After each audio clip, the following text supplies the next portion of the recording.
Yamuna pollution और उसके solution पर चल रही जद्दोजहद के तहत कल हाली गांव में और इससे पहले 3 दिन ये पर्चे मथुरा में स्थानीय अखबार अमर उजाला के अंदर बांटे गए थे।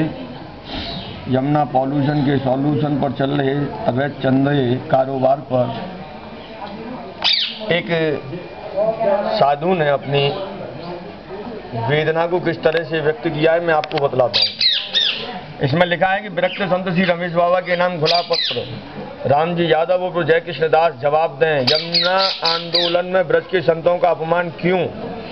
सेवा में संत शिरोमणि श्री रमेश बाबा महाराज मान मंदिर गहवर वन बरसाना प्रातः स्मरणीय बाबा, कृपया मेरा साक्षात दंडवत स्वीकार करें। बाबा महाराज आपने वर्षों तक तप कर ब्रज की धरोहर की रक्षा के लिए जीवन समर्पित कर दिया। कुन्नों, वनों और पर्वतों को बचाने के लिए आपका संघर्ष रंग लाया। इसी तरह यमुना शुद्धिकरण के लिए लिया गया आपका संकल्प भी एक दिन अवश्य पूरा होगा। यही कारण है कि पूरे ब्रज ने मुक्त हृदय से यमुना बचाओ आंदोलन को समर्थन दिया है और ऐसा समर्थन ब्रज में आज तक किसी भी आंदोलन को नहीं मिला है। इस पर पूरे आंदोलन की बागडोर एक ऐसे व्यक्ति के हाथ में सौंप दी गई है जिसमें मानवीय गुणों का नितांत अभाव है, जिसे संत घोषित कर दिया गया है, जबकि उसके व्यवहार ने यह बार बार सिद्ध किया है कि बिहार के बक्सर जिले के गांव कठसर, बाया, चौसा, पोस्ट शिकरौला का रामजी यादव उर्फ जय कृष्ण दास एक अत्यंत महत्वाकांक्षी व्यक्ति है, जिसने ब्रज में आकर अपनी राजनीतिक महत्वाकांक्षा को पूरी करने के लिए मान मंदिर को ही नहीं पूरे ब्रज को मोहरा बना दिया है। पिछले 4 वर्षों में करोड़ों रुपया यमुना के नाम पर अपनी छवि बनाने पर बर्बाद कर दिया गया। इन 4 वर्षों में मीडिया कवरेज में यमुना शुद्धि के मुद्दों पर तथ्यपरक, तकनीकी और समाधानोन्मुख रिपोर्ट छपने की बजाय केवल रामजी यादव और जय कृष्ण दास छाया रहा। उसका हर कदम अपने को स्थापित करने को था। यादव का पूरा जोर अखबारों में अपनी फोटो छपवाने पर रहा, यहाँ तक कि उसने स्वयं को राष्ट्रीय संत कहलवाने में भी संकोच नहीं किया। अखबारों में इस आत्मघोषित राष्ट्रीय संत की जीवनी ऐसी छपी है जैसे इसका जीवन ब्रज के लिए समर्पित रहा हो, जबकि सच्चाई यह है कि अपने इलाके में ये एक अनाम व्यक्ति है जहाँ इसकी कोई हैसियत नहीं है। ब्रज में आकर इसने केवल मलाई छानी है और अपने कुनबे को मान मंदिर के दानदाताओं के पैसे से आर्थिक रूप से मजबूत किया है। मान मंदिर के ही साधुओं का कहना है कि यमुना आंदोलन के लिए इसने मान मंदिर की नई गाड़ियां और टेम्पो ट्रेवलर अपने गांव बिहार भिजवाए। यह खबर यह है कि वाहन रामजी यादव और जय कृष्ण दास के परिवार वाले डग्गेमारी में चला रहे हैं। ब्रज के पर्वतों की रक्षा आंदोलन में समर्पित रहे भक्तों और सहयोगियों को दरकिनार कर उसका भी श्रेय लेने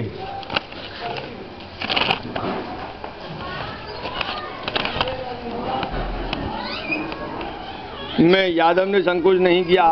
आपसे ब्रज में अपने को संत कहलवाकर इसने ब्रज के संतों, ब्राह्मणों, कथावाचकों तक से अपने पैर छुआने में संकोच नहीं किया, जबकि अध्यात्म के नाम पर इसके प्रवचन में शास्त्रों के वर्णाक्षर तक नहीं झलकते। अहंकार इतना है कि ब्रजवासियों को अपमानित करने का कोई भी मौका नहीं छोड़ता। यमुना आंदोलन में सारे ब्रज के संतों, भक्तों व ब्रजवासियों को जुड़ने का आह्वान किया, पर आप स्वयं अखबारों में देख रहे होंगे कि यमुना पदयात्रा में इनमें से कितने संतों के फोटो अखबार में छपे हैं। यहाँ तक कि 1 मार्च 2013 को यमुना के केसी घाट पर यादव के इस अशोभनीय व्यवहार पर ब्रज के अनेक संत नाराज हो गए।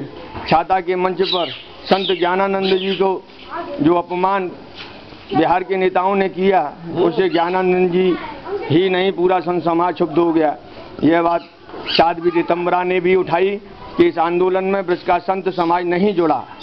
यमुना बचाओ आंदोलन की दिल्ली जा रही पदयात्रा में 5 लाख लोगों को लाने का दावा और ऐसी घोषणा रामजी यादव उर्फ जय कृष्ण दास ने पिछले 2 वर्षों में बार बार आपसे और ब्रजवासियों से जोर शोर से की थी।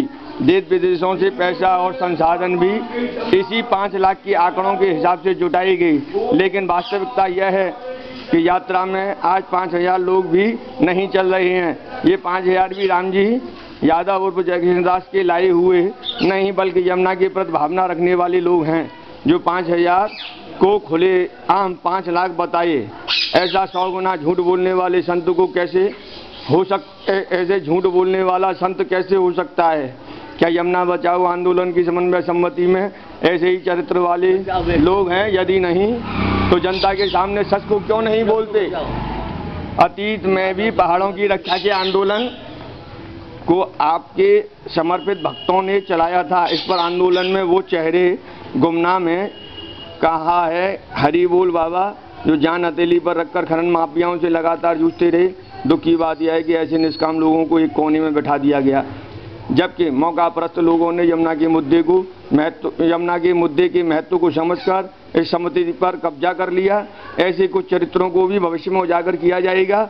ब्रजवासियों और ब्रज भक्तों की आस्था से जुड़े यमुना के मुद्दे को राजनीति का मंच नहीं बनने दिया जाएगा। यह कोई राजनेता का चुनावी खेल नहीं है। ऐसे गंभीर मुद्दे पर ब्रजवासियों और देश विदेश के दानदाताओं से झूठ बोलकर उगाही करने वालों को माफ नहीं किया जाएगा। इन सभी सवालों का जवाब यमुना आंदोलन से जुड़े नेतृत्व को, ब्रजवासियों को और मीडिया को देना होगा। मेरा आपसे भी आग्रह है, इन बातों को दुराग्रह न समझा जाए। इन सभी मुद्दों को लेकर जनता के बीच में खुली बहस होनी चाहिए, तभी यमुना मुक्ति का सार्थक आंदोलन शुरू होगा। आपके सत्य संकल्प के लिए समर्पित डॉक्टर आचार्य देवेंद्र चैतन्य।